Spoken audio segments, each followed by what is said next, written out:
करो। चलो जी देखो बोर्ड पे, तो हम लोग पढ़ रहे हैं रीतिकाल, और रीतिकाल में पढ़ रहे हैं रीतिबद्ध के कवि। और रीतिबद्ध के कवियों में हम लोगों ने पढ़ लिया है केशवदास जी के बारे में, चिंतामणि के बारे में, मतीराम के बारे में, भूषण के बारे में, ठीक है, जो देव के बारे में। अब हम लोग अगला जो कवि है भिखारी दास, इनकी रचनाओं के बारे में पढ़ेंगे, ठीक है। तो अगर बात किया जाए भिखारी दास का, तो जन्म हुआ है 1734 ईस्वी में भिखारी दास जी का जन्म हुआ है। कब हुआ है? तो 1734 ईस्वी में जन्म हुआ है। जन्म स्थान की बात की जाए कि जन्म स्थान का कहाँ पे है भिखारी दास जी का, तो जन्म स्थान है प्रतापगढ़। प्रतापगढ़ कहाँ पड़ता है? तो उत्तर प्रदेश में पड़ता है। इलाहाबाद से थोड़ा सा आगे बढ़ेंगे, इलाहाबाद वाला एरिया में प्रतापगढ़ पड़ता है। तो जन्म स्थान की बात किया जाए पता चल गया, ठीक है।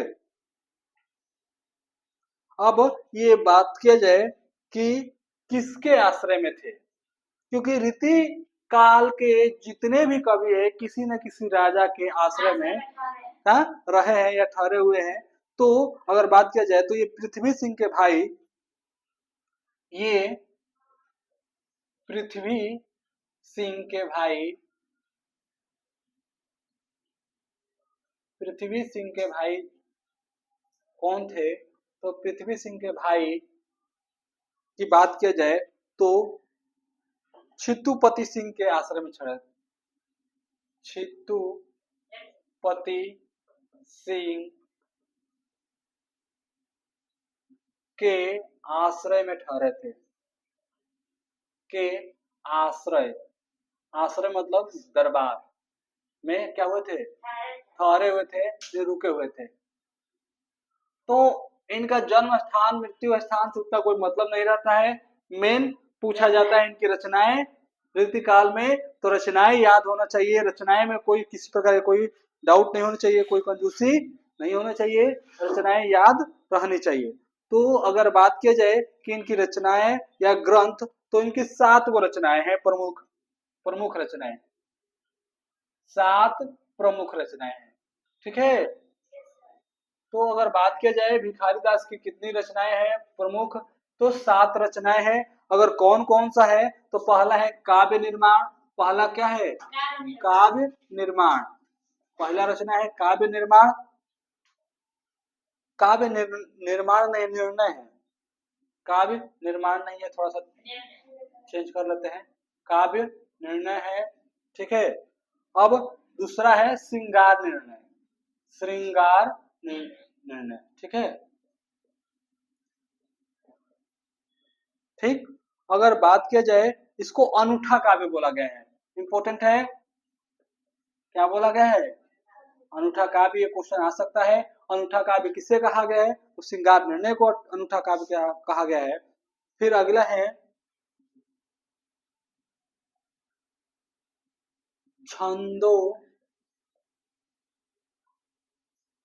छंदोड़ियु पिंगल, ठीक। अगला है शब्द नाम कोश। अगला क्या है? शब्द नाम कोश, ठीक है। चौथे नंबर पे आता है शब्द नाम कोश। पांचवें की बात किया जाए तो है विष्णु पुराण भाषा। विष्णु पुराण भाषा, ये 5वां नंबर है। अगर बात की जाए कि छठे नंबर का बता दीजिए, तो शतरंज शतिका। शतरंज शतिका इनकी छठे नंबर की है। अगर 7वां और लास्ट की बात किया जाए तो रस सारांश, रस सारांश, ये प्रमुख है। क्या है? प्रमुख रचनाएं हैं, ठीक है। अगर बात किया जाए कि अन्य रचनाएं, यानी ऐसा नहीं है कि 7 गो प्रमुख है तो इसके बाद कोई रचना नहीं की है, इसके बाद भी इन्होंने क्या किया है? रचना किया है। तो अन्य रचनाएं में है अमर प्रकाश। अमर प्रकाश अन्य रचनाएं में लिख लो, अमर प्रकाश, अमर प्रकाश। फिर शब्द नाम प्रकाश, शब्द नाम प्रकाश, और एक और लिख लो शब्द नाम प्रकाश के बाद, नाम प्रकाश कोश। नाम प्रकाश कोश, ये इनकी 3 गो अन्य रचनाएं हैं। ठीक, तो अगर बात की जाए भिखारीदास जी के बारे में, तो भिखारीदास जी की 7 प्रमुख रचनाएं हैं, और 7 प्रमुख रचनाएं में काव्य और श्रृंगार निर्णय दोनों इंपॉर्टेंट है। ठीक है, इसके बाद अगर बात किया जाए तो ये दोनों इंपॉर्टेंट है, शब्दानाम कोश और विष्णु पुराण। ठीक है, अगर इधर बात किया जाए तो शब्द नाम प्रकाश बोल सकते हो, थोड़ा पूछा जा सकता है। तो ये भिखारीदास की क्या है, प्रमुख रचनाएं हैं। ठीक है, यहाँ इनसे यही क्वेश्चन पूछ जाएगा, डायरेक्ट पूछ जाएगा कि इनकी रचनाएं बता दीजिए। तो रचनाएं हैं काव्य निर्णय, श्रृंगार निर्णय, छंद, ऋयु पिंगल, शब्द नाम कोश, विष्णु पुराण भाषा, शतरंज, शतरंज क्या है, सतिका है, शतरंज सतिका, फिर शतरंज सतिका है रस, सारांश। अन्य रचनाएं में होगा अमर प्रकाश, शब्द नाम प्रकाश, नाम प्रकाश कोश। ठीक है, यहां तक क्लियर हुआ? किसी को डाउट है?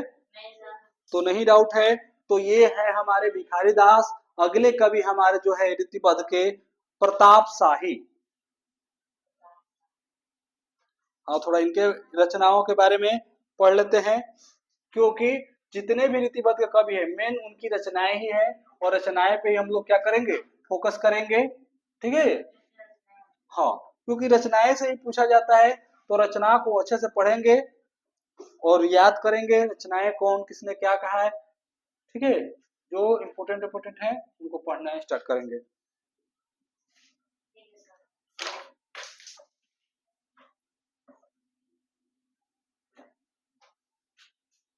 लग रहा है कुछ शराब दे दिया है और सस्ता वाला दिया है, असर नहीं हो रहा है।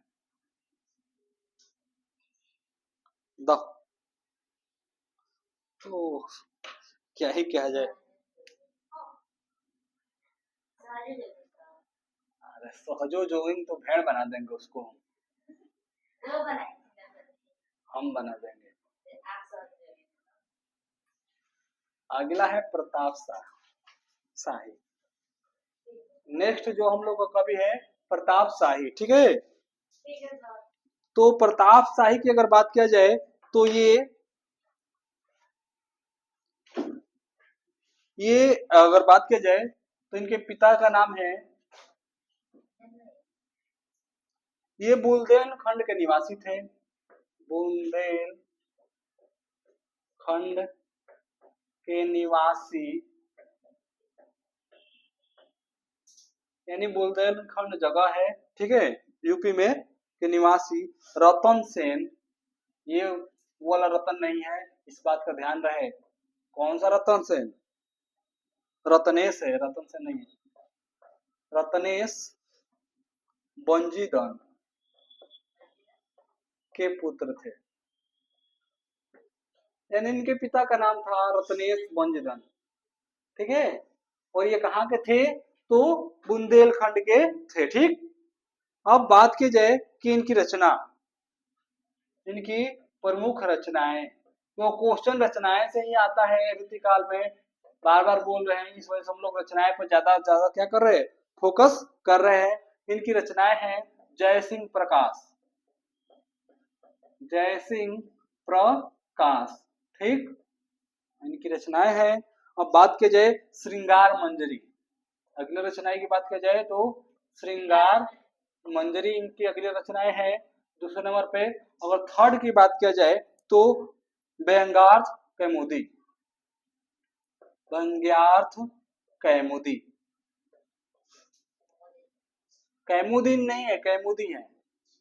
ठीक है, कैमुदीन नहीं है, कैमुद्री है। अगला है श्रृंगार शिरोमणि, श्रृंगार शिरोमणि, ये रचनाएं से बहुत बढ़िया बढ़िया क्वेश्चन बन सकता है और पूछा भी जाता है। इसी वजह से अच्छे से क्या करेंगे, पढ़ेंगे इसके बारे में। फिर उसके बाद है अलंकार चिंतामणि। अलंकार चिंतामणि अगली रचनाएं हैं अलंकार चिंतामणि। ठीक है, अब बात किया जाए छठे नंबर पे है काव्य विनोद। छठे नंबर पर कौन सा है, काव्य विनोद। ठीक, सातवें पे है जुगल नखशिख। जुगल नखशिख, कल भी एक पढ़े थे कवि के बारे में जिनकी नखशिख रचनाएं थी। कौन से वो कवि थे, कौन बताएगा? लास्ट है रस चंद्रिका,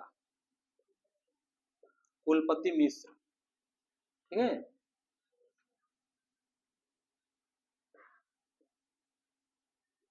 यहाँ तक हो गया। तो इनकी 8 गो रचनाएं हैं।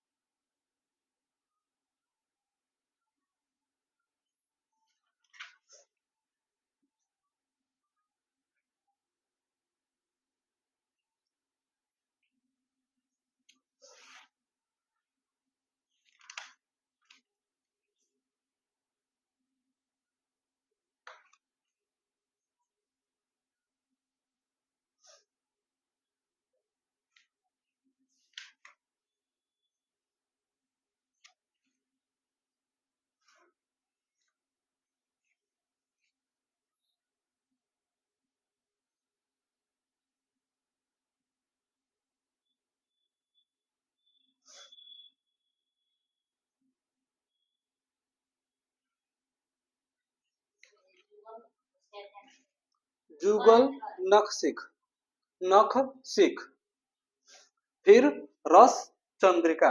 ठीक हो गया, यहाँ तक क्लियर।